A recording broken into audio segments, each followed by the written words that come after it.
नमस्कार, मैं हूं संजय शर्मा। आप देख रहे हैं 4 पीएम न्यूज नेटवर्क। ऑपरेशन सिंदूर पर चर्चा हुई, लोकसभा में बहुत गर्मा गर्म चर्चा हुई। लेकिन नतीजा क्या निकला? बड़ी बड़ी बातें, कांग्रेस ने ये किया, जवाहरलाल नेहरू ने ये किया, कोई ठोस बात। राहुल गांधी ने कहा कि अगर हिम्मत है तो इंदिरा गांधी की तरह, जैसे इंदिरा गांधी ने अमेरिका में चैलेंज दिया था, एक बार ट्रंप का नाम लेके दिखा दे प्रधानमंत्री जी। प्रधानमंत्री जी ने ट्रंप का नाम नहीं लिया। राहुल गांधी ने कहा कि रक्षा मंत्री चीन के बारे में नाम क्यों नहीं ले रहे, प्रधानमंत्री जी क्यों नहीं ले रहे, लेकिन प्रधानमंत्री ने चीन का नाम नहीं लिया। चीन पाकिस्तान के साथ खड़ा होकर हमारे लिए युद्ध लड़ रहा था। क्यों क्यों आखिर ऐसी बातों के जवाब नहीं दिए गए? अखिलेश यादव ने पूछा कि जिस दिन ऑपरेशन सिंदूर पर चर्चा हो रही थी, उसी दिन एनकाउंटर हो गया आतंकियों का। यह संयोग है या प्रयोग? चीन के नाम लेने से क्यों डर रही है? संसद में जो कुछ हुआ उस पर अभय दुबे से मैंने विस्तार से बातचीत किया। आपको भी देखना और समझना जरूरी है कि ऑपरेशन सिंदूर के नाम पर जो संसद में हुआ, उसमें कौन सच बोल रहा था, कौन झूठ। मैं लेके चलता हूं आपको सीधे अभय दुबे जी के पास। चैनल को सब्सक्राइब कर लीजिए, ज्वाइन कर लीजिए। चलते हैं अभय जी से सारी बातचीत के लिए। 4 पीएम न्यूज नेटवर्क में स्वागत है अभय दुबे जी आपका। ऑपरेशन सिंदूर पर लोकसभा में बड़ी गर्मा गर्म बहस हुई। लग रहा था कि प्रधानमंत्री जी आज सारी बातें साफ साफ करेंगे, लेकिन प्रधानमंत्री जी आज भी हर बार की तरह नेहरू तक घुमाए और इंदिरा गांधी तक घुमाए, लेकिन उन्होंने आज ठोस बातें नहीं बताई। विपक्ष पूछता रहा कि हमारा नुकसान कितना हुआ, कितने जहाज गिरे, कुछ नहीं बताया। पाकिस्तान अधिकृत कश्मीर क्यों नहीं लिया गया, कहा कि कांग्रेस ने क्यों नहीं लिया। मतलब अभी भी 11 साल से सरकार आपकी है और आप कांग्रेस में क्यों नहीं किया, उस पर चर्चा कर रहे हैं। आपने भी भाषण सुना होगा। सबसे पहले मैं जानना चाहूंगा आपको प्रधानमंत्री का भाषण कैसा लगा कल का? क्या प्रधानमंत्री का भाषण उतने लोगों को संतुष्ट कर पाया जो ऑपरेशन सिंदूर पे ये देश चाहता था, या प्रधानमंत्री जी ने हर बार की तरह केवल गोल गोल बातें जलेबी की तरह घुमाई? देखिए संजय जी, आपको याद होगा कि ये सत्र शुरू होने से पहले सदन के बाहर मीडिया से प्रधानमंत्री ने एक 1.5 मिनट की एक बातचीत की थी, जिसमें प्रधानमंत्री ने ये कहा था कि ये सदन जो है वो ऑपरेशन सिंदूर का विजयोत्सव है। ये कहा था। अच्छा, मेरी तो ये बात समझ में ही नहीं आई। अगर ये सदन ऑपरेशन सिंदूर का विजयोत्सव था तो प्रधानमंत्री इस विजयोत्सव को मनाने के लिए वहां मौजूद क्यों नहीं थे? ये तो बिल्कुल सत्र के बिल्कुल आखिर में आए और एक तरह से समापन भाषण देकर चले गए। अगर विजयोत्सव था तो आपको विपक्ष के साथ मिलकर, सत्ता पार्टी के सदस्यों के साथ मिलकर, पूरी लोकसभा जो पूरे देश की नुमाइंदगी करती है उसके साथ मिलकर इस विजयोत्सव की कोई योजना बनानी चाहिए थी। इस विजयोत्सव के लिए पहले विपक्ष के साथ आपको एक मीटिंग करनी चाहिए थी कि ये सत्र को हम लोग एक विजयोत्सव में बदल दें। आपके जो सवाल वगैरह हैं वो आप अभी पूछ लीजिए या फिर कभी पूछ लीजिएगा, ताकि हाँ, सत्ता पक्ष विपक्ष के बीच में उसमें फ्रिक्शन नहीं दिखता। लेकिन बिल्कुल आपने ठीक। एक तरफा, हाँ, सदन के शुरुआत होने से पहले उसको विजयोत्सव घोषित कर दिया और खुद लापता हो गए, खुद आप हाँ, वरना विदेश तो चले गए। वरना तो होता केक काटते, वरना झंडे लगाते, झालर लगाते, अंदर लाइट कल जलती कि आप कल कल आ गए थे भारत लौटकर, हम्म, कल भी सदन में नहीं आए और वहां से अपनी पार्टी के जो वक्ता थे उनके पक्ष उनकी तारीफ में ट्वीट करते रहे, लेकिन सदन में नहीं आए। सदन में केवल भाषण देने के लिए आए अपना, और उसके बाद चले गए। ये कैसा विजयोत्सव है और ये कैसा सदन का नेता है? सदन के नेता को सदन में मौजूद होना चाहिए। उसकी सदन की एक अपनी केमिस्ट्री होती है। उस केमिस्ट्री में जब सदन का नेता मौजूद रहता है तो उस केमिस्ट्री में फर्क पड़ता है। ये संसदीय लोकतंत्र है, ये मोदी लोकतंत्र नहीं है। ये संसदीय लोकतंत्र है। मोदी जी संसद के सदस्य हैं, संसद मोदी जी की सदस्य नहीं है। ये एक बहुत महत्वपूर्ण प्रश्न है। इस प्रश्न पे सब लोगों को गौर करना चाहिए। ये बात एक तरह की हेकड़ी है। ये हेकड़ी है कि हम अपनी हेकड़ी दिखाएंगे और जो मन में आए करेंगे।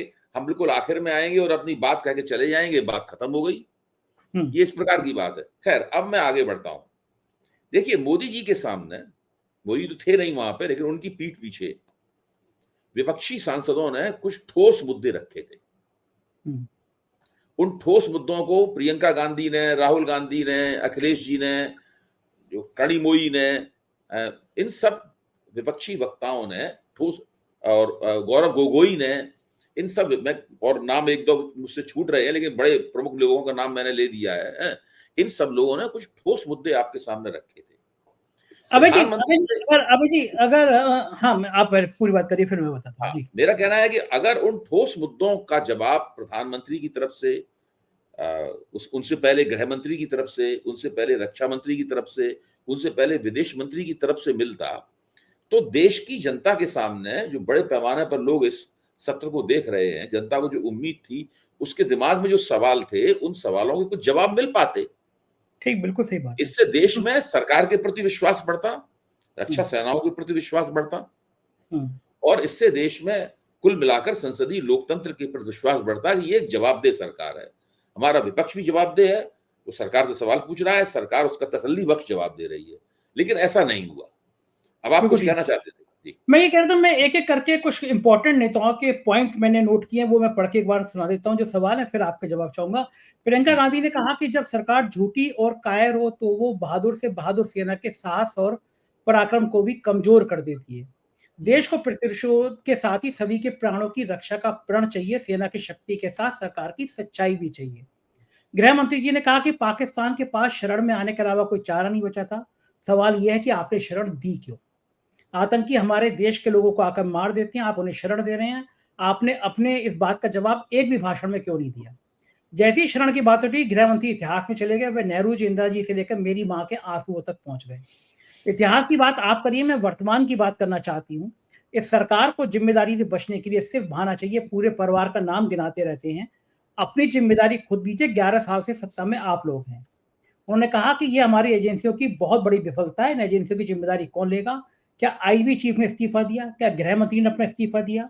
2019 में टीआरएफ का संगठन बना, 2020 में इसने कश्मीर में आतंकवाद का काम शुरू किया, 2020 से 22 अप्रैल 2025 तक इसने 25 आतंकी हमले किए, लेकिन बीजेपी सरकार ने टीआरएफ को आतंकी संगठन का दर्जा 2023 में दिया। आखिर क्यों? सत्ता पक्ष के नेताओं ने बार-बार 2008 के मुंबई हमलों का जिक्र किया, लेकिन आपको जानकारी होगी, जब मुंबई में आतंकवादी हमला चल रहा था, तभी उन आतंकियों को मार डाला गया। जो एक आतंकी बचा था, उसे भी 2012 में फांसी दे दी गई। तब महाराष्ट्र के मुख्यमंत्री और देश के गृह मंत्री ने जिम्मेदारी लेते हुए अपना इस्तीफा दिया था। उस समय सरकार की जनता और इस धरती के प्रति जवाबदेही हुआ करती थी। राजनाथ सिंह जी पुलवामा, यूआरआई और पठानकोट के समय गृह मंत्री थे, आज वो रक्षा मंत्री हैं। गृह मंत्री अमित शाह के नीचे पूरा मणिपुर जल गया, दिल्ली में दंगे हुए, पहलगाम में हमला हुआ, लेकिन आज भी वे उस पद पर क्यों बने हैं? कल गौरव गोगोई ने सदन में गृह मंत्री से पूछा, क्या पहलगाम हमले की जिम्मेदारी आपकी नहीं थी? रक्षा मंत्री राजनाथ सिंह अपना सिर हिला रहे थे, शायद उन्हें महसूस हुआ कुछ जिम्मेदारी थी, लेकिन गृह मंत्री अमित शाह हंस रहे थे।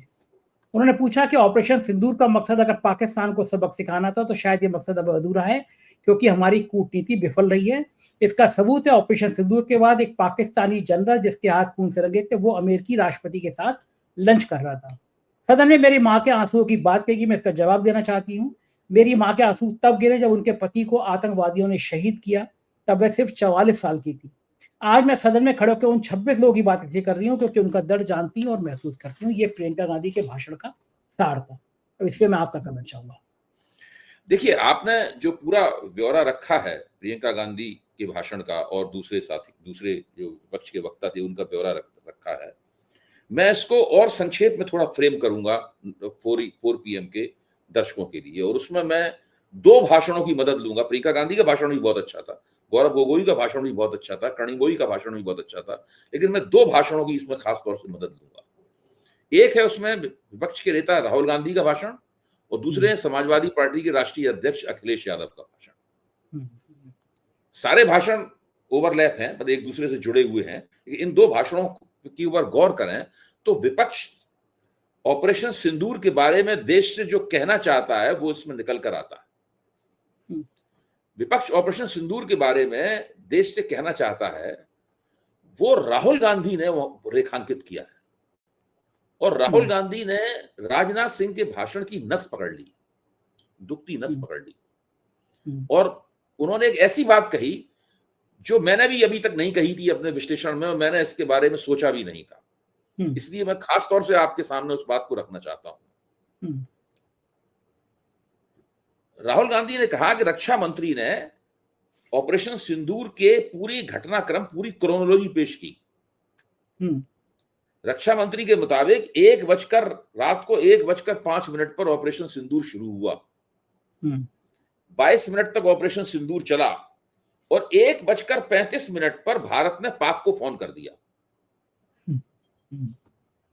आप देखिए, ये 3 क्षण है, मतलब है 1:05 में शुरू हुआ, 1:22 तक चला और 1:35 पर पाक को भारत ने फोन कर दिया और कहा कि हमने आपके रक्षा प्रतिष्ठानों को निशाना नहीं बनाया है, हमने आतंकवादी ठिकानों को निशाना नहीं बनाया है, हम इस युद्ध को आगे नहीं और बढ़ाना चाहते, हम एस्केलेशन नहीं चाहते।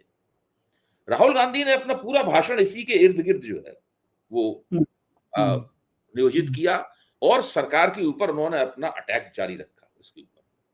और ये अटैक करते हुए राहुल गांधी बार बार ये सवाल पूछ रहे थे कि आखिरकार ऐसा क्या बात थी जिसकी वजह से 22 मिनट का ऑपरेशन सिंदूर चलाने के बाद में आपने 1:35 पर अपनी तरफ से पाकिस्तान को फोन किया और उससे कहा कि भाई अब आगे कोई झगड़ा नहीं होगा, जो होना था वो हो गया।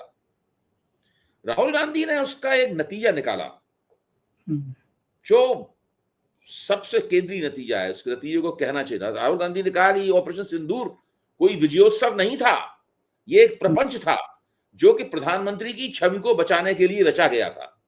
ये पूरी कवायद प्रधानमंत्री की छवि को बचाने के लिए की गई थी कवायद। ये राहुल गांधी ने संसद में कहा और इन्हीं शब्दों में कहा जिन शब्दों में मैं आपको बता रहा हूं। ये आज तक देश में किसी और ने नहीं कहा। सही बात है। ये आज तक देश में किसी और ने नहीं कहा। उसके बाद राहुल गांधी ने एक और बात कही, जिस बात की ध्वनि हमें अखिलेश यादव के भाषण में भी सुनाई पड़ी। मैं इन दोनों को जोड़ के आपके सामने रखूंगा, मतलब मेरा विश्लेषण ये है। राहुल गांधी ने कहा कि जब मैंने पिछले दिनों सदन में ये बात कही थी तो आप लोगों ने मेरा मजाक उड़ाया था, सत्ता पक्ष ने मजाक उड़ाया था, आप लोग मुझ पे हंसे थे। अगर आपने मेरी बात ठीक से सुनी होती तो फिर आज आप बेहतर स्थिति में होते। उन्होंने कहा, तब विदेश मंत्री ने कहा था कि 2 फ्रंट वार जो है वो अब का आइडिया पुराना पड़ गया है। राहुल गांधी ने कहा कि 2 फ्रंट वार का आइडिया भले ही पुराना पड़ गया हो, लेकिन यहां तो जब ऑपरेशन सिंदूर हो रहा तो आपके खिलाफ फ्रंट एक ही था, लेकिन 2 देश आपके खिलाफ मिलकर लड़ रहे थे, चीन और पाकिस्तान। चीन और पाकिस्तान आपके खिलाफ मिलकर लड़ रहे थे। और जब अखिलेश यादव बोल रहे थे तो अखिलेश यादव ने भी साफ तौर पर कहा कि चीन ने भी आपकी जमीन दबा रखी है और वो पाकिस्तान के साथ मिलकर आपके खिलाफ युद्ध में भी भाग ले रहा है। तो अखिलेश यादव ने अपनी पिछली मांग उठाई। उन्होंने कहा, मैंने पूछा था पहले आपसे कि जब 2014 में ये सरकार आई थी उस वक्त भारत का क्षेत्रफल क्या था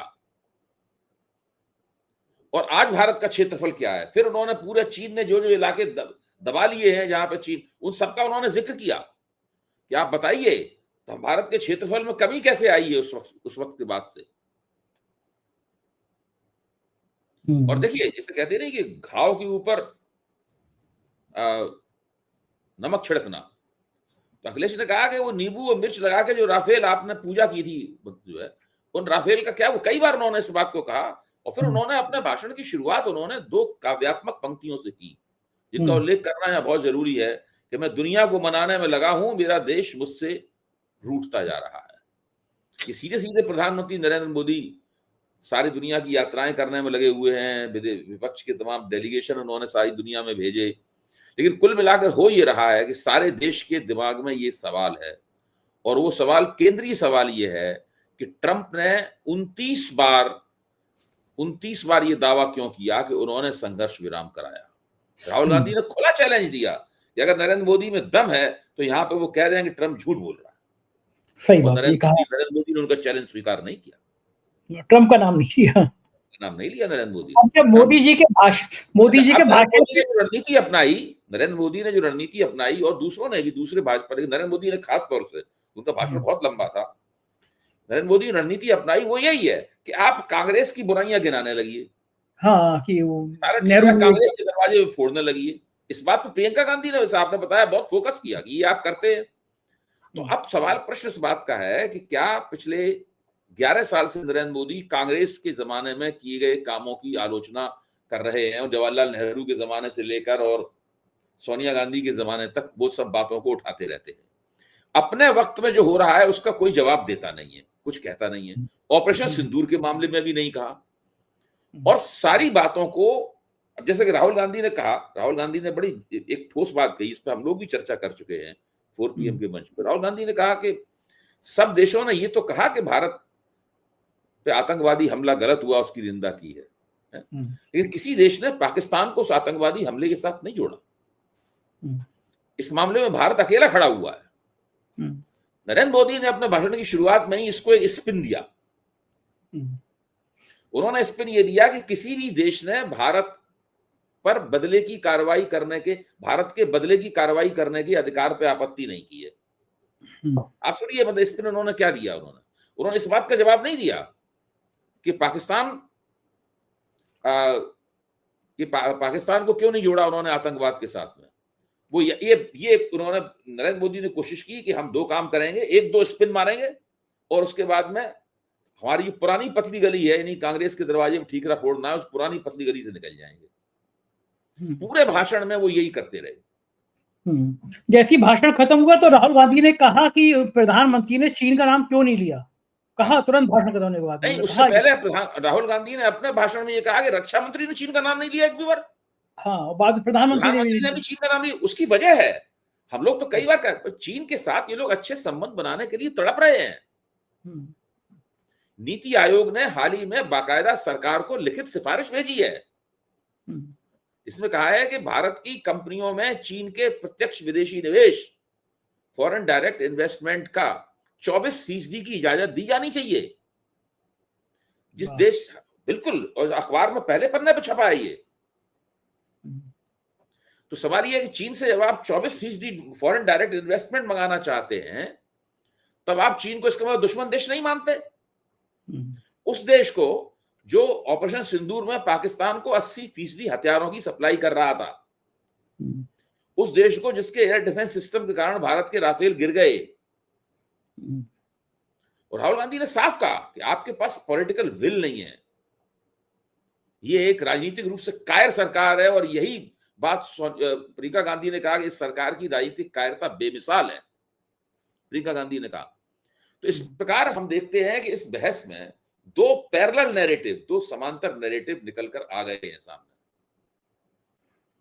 अब देश की जनता को तय करना है कि वो कुछ नैरेटिव की वो विश्वास करेगी। वो नरेंद्र मोदी का पुराना घिसा पिटा नैरेटिव, जिसमें वो सब कांग्रेस के आगे ठीकरा फोड़ने की कोशिश करते हैं, या विपक्ष ने इस बार बहुत ही मजबूती के साथ, मैं तो मानता हूं कि एक शब्द अखिलेश ने, प्रियंका ने और राहुल ने एक भी लफ्ज जो है फालतू नहीं बोला। बिल्कुल ठीक बात है। अखिलेश यादव के मैं कुछ पॉइंट पढ़ के बताऊंगा। उन्होंने पहला कहा कि आखिरकार सीज फायर किसके दबाव में किया गया, सीज फायर क्यों किया गया जब हमारी फौज पीए को ले ली थी। महादेव ऑपरेशन पर समर्थन की तब बात आई तो सभी देश के राजनीतिक दल आपके साथ थे, लेकिन ऑपरेशन कल ही क्यों हुआ। पुलवामा में गाड़ी में जो आरडीएक्स आया वो गाड़ी आज तक क्यों नहीं पकड़ी गई। आखिर राजनीति कौन कर रहा है। नारी वंदन की जगह नारी की निंदा अपमान करना भाजपा का असली चेहरा है। पहलगांव में शहीद की पत्नी को टारगेट किया गया। 370 के बाद कहा कि सरकार भविष्य में कोई आतंकवादी घटना नहीं होगी। आखिर सिक्योरिटी लैब्स की जिम्मेदारी कौन लेगा। सरकार को जानकारी देने की चाहिए कि जिस समय सरकार पे भारतीय जनता पार्टी आई और आज हमारे भारत का क्षेत्रफल क्या है। क्या कारण था कि सरकार को सीज फायर का ऐलान करना पड़ा। इनकी मित्रता बहुत है, इसलिए इन्होंने अपने मित्र से ही कहा कि आप ही सीज फायर अनाउंस कर दीजिए, हम स्वीकार कर लेंगे। भारतीय जनता पार्टी के लाइन बोलूंगा कि मैं दुनिया को मनाने लगा हूं, लेकिन मेरा घर मुझसे रूठा जा रहा है। ये अखिलेश यादव के भाषण के मुख्य पॉइंट थे। बात तो सही। अखिलेश जी ने अपने भाषण की शुरुआत इस लाइन से की, मैं दुनिया को मनाने में लगा हूं, मेरा देश मुझसे रूठा जा रहा है। लेकिन ये बात भी सही है कि आतंकवादी का एनकाउंटर कल ही क्यों हुआ, मतलब उसी दिन क्यों हुआ जिस समय। बिल्कुल बिल्कुल। और देखिए, उसमें कल आपने बात उठाई थी कि अभी लाशें बरामद नहीं हुई हैं, अभी केवल ड्रोन से तस्वीर आई है। अभी भी स्पष्ट नहीं है कुछ भी कि कौन मरा है, 3 मरे हैं कि 1 मरा है, और जितने मरे हैं उसमें ऑपरेशन सिंदूर बैसलन घाटी वाले कौन थे। चीजें अमित शाह ने तो हाउस में कह दिया कि वही थे, आप पहलगाम वाले आतंकी थे। अमित शाह ने उन्होंने कह दिया। पहले आज के अखबारों को आप देखिए, आज के अखबार में ना भारत टाइम्स के पहले पन्ने पे खबर क्या है, भारत टाइम्स के पहले पन्ने पे खबर यह है कि इनमें बैसलन घाटी के आतंकवादियों के होने के आसार है। भास्कर में खबर क्या है पहले पन्ने पे, ये करोड़ों में छपते हैं अखबार ये। हाँ। अगर एक अखबार 1 करोड़ छपता है तो आप समझ लीजिए 5 करोड़ लोग उसे पढ़ रहे हैं। एक अखबार को न्यूनतम 5 आदमी पढ़ते हैं। परिवार के, अगर वहां पर रखा हुआ है, चाय खाने में रखा हुआ है, तो 15-20 अखबार लोग पढ़ते हैं रोज, 50 आदमी रोज पढ़ता है एक अखबार को, 1 करोड़ अखबार करोड़ों लोग पढ़ते हैं। वो भास्कर में लिखा है कि एक आतंकवादी वो है जो कि इस बैसरा घाटी वाले पहलगाम की घटना में शामिल था। तो चीजें अभी बिल्कुल स्पष्ट नहीं है उसके अंदर। आर्मी की तरफ से, फौज की तरफ से कोई ठोस वक्तव्य, इस तरह का वक्तव्य नहीं आया। मैं कोई सवालिया निशान नहीं लगा रहा हूं, मैं ये कह रहा हूं कि चीजें जो है ना, वो अभी इतनी स्पष्ट नहीं है कि उन पर तुरंत आंख बंद करके विश्वास कर लिया जाए। क्योंकि अगर इतनी स्पष्ट होती, आंख बंद करके विश्वास करने वाली बात होती, तो आप ये मान के चलिए कि फिर बीजेपी के सब लोग इस बात को उसी तरीके से उठाते। काफी देर तक बीजेपी ने भी इंतजार किया है कि चीजें थोड़ी स्पष्ट हो जाएं, तब हम कहें बात। इसलिए कल जो हुई थी उसके बारे में आज कहा गया।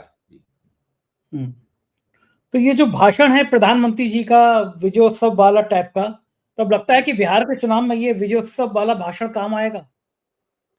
मुझे तो नहीं लगता कि ये बिहार के चुनाव में, मेरा अपना आकलन है, गलत हो सकता है, कि ये ऑपरेशन सिंदूर को बिहार के चुनाव में एक मुद्दा बनाएंगे।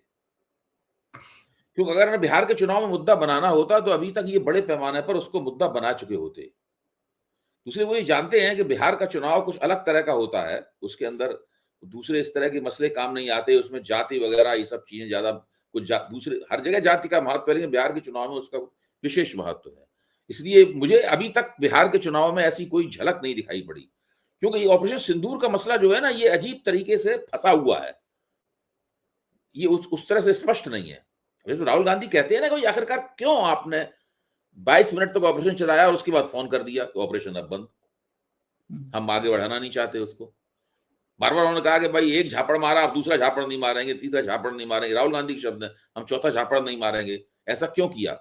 इसका नतीजा उन्होंने निकाला कि भाई आपकी छवि बचाने के लिए ही सारा ये काम किया गया। सही बात है। तो ये पूरा मसला जो है ना, ये पूरा मसला इतना स्पष्ट नहीं है कि उसको जनता तक लेकर बीजेपी जाए। अगर जनता बीजेपी ले गई तो बदले में जवाब भी मिलेंगे, फिर ये सवाल जनता में उठेंगे, बहस शुरू हो जाएगी, लोगों के दिमाग में शक का बीज पड़ जाएगा। ठीक बात है। एक इंपॉर्टेंट बात राहुल गांधी ने और कहा कि ऐसा लगता है कि हमने आतंकवादियों के हाथ में सब कुछ दे दिया। इसके पीछे उन्होंने लॉजिक ये दिया कि हमने कह दिया कि भविष्य में कभी आतंकी हमला होगा तो हम युद्ध करेंगे। आतंकी तो चाहते हैं युद्ध हो, तो वो कभी भी हमला कर देंगे। अब आप मजबूर होगा कि मैं उसी पे आ रहा हूं, आपको ध्यान होगा कि जिस दिन संघर्ष विराम हुआ था, उस दिन संघर्ष विराम को भारत ने घोषित किया, उससे ठीक पहले एक मीटिंग हुई थी। इस मीटिंग के अंदर सीडीएस भी थे और भारत के तीनों सेनाध्यक्ष थे, नरेंद्र मोदी थे, रक्षा मंत्री थे, ये सब लोग उस मीटिंग के अंदर थे।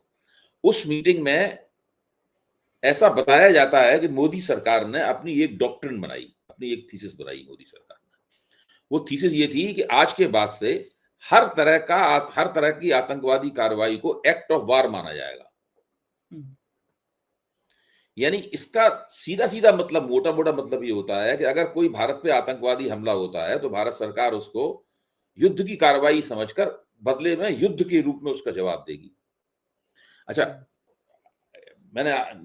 आपको ध्यान नहीं होगा, दिन काफी हो गए हैं, मैंने 4 PM के मंच पर डॉक्टर अजय साहनी, जो बहुत बड़े सुरक्षा विशेषज्ञ हैं देश के और एशिया के टेररिज्म पोर्टल भी, एशिया का टेररिज्म पोर्टल भी चलाते हैं, उनका एक तर्क मैंने आप लोगों के सामने रखा था।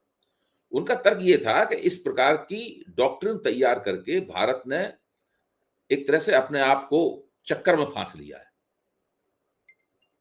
वो चक्कर ये है कि बहुत सारे आतंकवादी संगठन ऐसे होते हैं, कोई जरूरी नहीं है कि वो किसी से नियंत्रित होते हो। हाँ, अलग से भी कोई कार्रवाई कर सकते हैं, नॉन स्टेट एक्टर्स हैं वो तो। हाँ, कहीं पे भी आके गोली चला सकते हैं। पाकिस्तान से नाराज हो गए तो हो सकता है वो पाकिस्तान की बात ना मान के ऐसा कोई काम करने से पाकिस्तान का नुकसान हो जाए। Non state actor. अच्छा, मान लीजिए किसी आतंकवादी ने सीमा पार आके इस तरह कर दिया तो क्या भारत उस जवाब में पाकिस्तान पे फौज फांटा लेके चढ़ जाएगा? अगर बर्मा की तरफ से अटैक हो गया, श्रीलंका बांग्लादेश की तरफ से अटैक हो गया, तो भारत उसके जवाब में उसको एक्ट ऑफ वार मानेगा? क्या होगा मतलब? तो उन्होंने कहा, राहुल गांधी ने यही बात कही है, राहुल गांधी ने यही बात कही है। तो ये जो बात राहुल गांधी ने कही है वो बात सही है। ये कोई बहुत अकलमंदी का काम नहीं किया इन लोगों ने, कहा कि अगर हम पे आतंकवादी हमला होगा तो हम एक्ट ऑफ वार मानेंगे। एक्ट ऑफ वार और टेररिस्ट अटैक दो बिल्कुल अलग अलग बातें हैं। जब इतना बड़ा बैसरन घाटी वाले आतंकवादी हमले के मुकाबले आपने केवल 22 मिनट का युद्ध, 22 मिनट का ऑपरेशन करना पसंद किया, सोचिए आप। और अगर पाकिस्तान इनकी बात मान जाता कि हम एस्केलेशन नहीं करेंगे, तो बाकी 4 दिन जो फाइट हुई वो होती नहीं। बिल्कुल नहीं होती, यही कारण। हाँ। तो ये आपको लगता है कि इस संसद से, आखिरी सवाल मेरा, कि इस संसद से ऑपरेशन सिंदूर से जो बात निकली, देश की जनता उसको किस रूप में लेगी, किस रूप में स्वीकार करेगी? कि सत्ता सही बोल रही थी, विपक्ष सही बोल रहा था, कौन बोल रहा था? भाई मैं देश की जनता के ऑन बिहाफ पे क्यों बोलूं? मेरा तो कहना यह है कि दोनों पक्ष जनता के सामने स्पष्ट रूप से निकल कर आ गए हैं। जनता के मन में जो सवाल थे, जनता खुद तय करेगी कि भाई हमारे सवालों की सही नुमाइंदगी किसने की। और इस जनता में भाजपा के समर्थक भी शामिल हैं। मैं केवल उन लोगों की बात नहीं कर रहा हूं जो भाजपा के खिलाफ वोट देते हैं, वो भाजपा के समर्थक भी शामिल हैं। वो लोग सब सोचेंगे इस सवाल के ऊपर। एक तरह से काफी सोचने का मसाला दिया है इस सत्र में। लोग सब सोचेंगे कि भाई क्या ये जो 4 दिन की पाकिस्तान के खिलाफ झड़प हुई, जिसमें न्यूक्लियर वॉर का खतरा था, ये सब क्या हुआ? इसमें वास्तव में सरकार की बात सही है कि विपक्ष की बात सही है? ये जो मोदी कहना है कि कांग्रेस के जमाने में ये हुआ, इस पे कोई ध्यान नहीं देता है। इस पे कोई ध्यान नहीं देता। ये तो लोग पहले ही डिलीट कर देते हैं। ये बहुत हो टेक्स्ट गया। ये टेक्स्ट का वो हिस्सा है, इसको लोग फौरन उसको जी, वो करते हैं, सिलेक्ट करते हैं और डी मार देते हैं उसको। कंट्रोल डी मार बिल्कुल, देते हैं, जो डिलीट हो जाता है। बिल्कुल, बाकी बातों बिल्कुल, में सोचेंगे लोग। बिल्कुल। बहुत-बहुत शुक्रिया अभय जी, आपने मुझे इतना समय दिया बातचीत की। Thank you so much. ये थे अभय दुबे जी। पूरी बातचीत आपने सुनी। मुझको यकीन है बातचीत आपको पसंद आई होगी। क्या लगा आपको कि सही कौन है, सत्ता या विपक्ष? बताइएगा ज़रूर। शुक्रिया, थैंक यू।